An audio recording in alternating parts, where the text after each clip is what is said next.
Wakorintho wa pili 5 tumezoea kusoma mstari wa 17. Hata imekuwa mtu akiwa ndani ya Kristo amekuwa kiumbe kipya. Actually hayo ni maelezo ya mstari ulioko juu yake ambao unasemaje? Tangu sasa hatumtambui mtu yeyote kwa jinsi ya mwili. Kwa lugha rahisi, mwamini hatambuliwi kwa muonekano. Huyo mwamini akipewa space unaweza ukablow. Na ndio maana inabidi tuanze kujizoeza kudhihirisha sisi halisi ambayo haionekani kwa nje.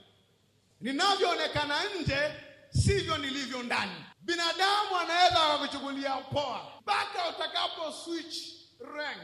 In fact, natumia switch kwa sababu unaweza ukajizoeza kutembea kikawaida. Ila basically muamini hakutakiwi kuswitch rank, anatakiwa kutembea supernatural wakati wote. Unajua muonekano wako wa mwili unaweza ukapagaraganyika, lakini hali yako ya ndani ni stable forever. Kwa hicho kilichoko ndani ni cha milele. Unaweza wakatika kidole lakini chenyewe hakikatika. Sasa nimekatika kidole hiki, sijui kama nitakuwa na mtembeo kama wa zamani. Nilivyokuwa jana, ndivyo nilivyo leo, ndivyo nitakapokuwa kesho. Haleluya.